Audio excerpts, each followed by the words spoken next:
BJP na luchingba Leingak Asina Constitution ki Kanglon Khonggaonaba Leite haina Law Minister Thounaojam Basantakumar na shengdorakli. Wafam Singarang Congress ki MLA Karen Jitna State Assembly Session Kaubaga Mari Lainana Phongdokiba Wafam Singh Adugi Sengdo Waroloina Mahakna Phongdokibani. Bahuparada Leiba Minister Thounaojam Basantakumar ki official quarter da pangthopa pauki mifam amada wafam asi phongdokladuna Minister Thounaojam Basantakumar na hai Tam Tarukrak Mikhal Mai Paktuna MLA Kayarak Oiraklaba Yamna Ikai Khumnaningai Oiba MLA Amana State Assembly Session Kaubagi Matangda Phongdokiba Wafam adu Yamna Laibak Thibani. Thasigi Kunmarida Pangthokiba Paugi Mifam Amada Mahagna Phongdokiba Wafam Munna Tadana Wafam Kharakhak Taraga Law Minister na Law Khangdre haina Congress ki MLA Keranjit na Maral Sirakliba si Yamna Laibak Thiba Amani haina Lawi. Paugi mifam aduda mahagna Article 174 asi amend tawkre haina mahagna sengna thamkibani. Kumjali singamaga chamapan yangkai mathoida amend tawkiba Article chamaga humpu taramari amadi Indian Constitution ki Article chaniga nipan ki matungina thataru ki manungda Assembly Session amukrak phamba yai haina mayek sengna pali. Masina chahi amada Assembly Session anirak phambagi ayaba piribani. Leingak Asina chahi amada Assembly anirak phamli. Masina Constitution ningthina ngakna chali haibadu tai. Congress na Leingak pairingai matamda chahi manga Assembly Session anirak khakta phamkibani. Matam aduda BJP na Congress na Constitution gi Kanglon thugaire haina mara sikhiba leiti haina mahakna phongdokhi.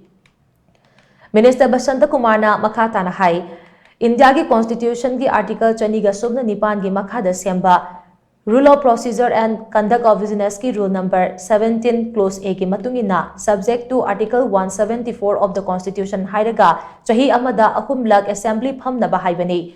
Constitution ki makhada rule laibana maram oiraga chahi amada Assembly anirak khaktamak phamlabasu yai haibagi ayaba piri. BJP na ngasi faubada Constitution na piriba rule kaina Assembly ki thabak thawram sing amata tawkiba leitri. Adubu Congress ki matamdade Constitution ki Kanglon kaya lana sizinaba Constitution Khonggaonaba Leite haina mahagna makhata ki.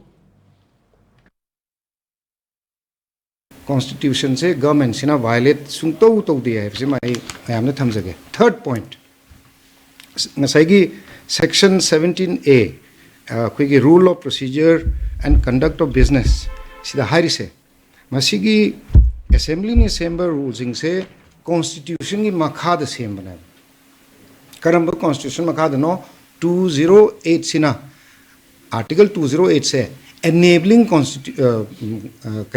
enabling article neba haibidi masina enable toraga akoi gi hairiba rules of procedure and conduct of business same banaba adu same ko matamda hairiba section 17 sida hairi se same 208 makhada same bani adubu sida hairi subject to Article 174 of the Constitution hairiba aduga ohumlak phamu haibnaba masida hairi se aduna ahumlak phamdrasu anirak phambase akoi gi Constitution na hairibani na Constitution na rule gi mathakta leiganeba rule se me se Constitution gi makhada se mani na Constitution anirak phamdi yai hairamni na haibadi thataru khudingi phamdi yai haibani na masida karimta akoi Constitution da akaiba tawba leite haijabani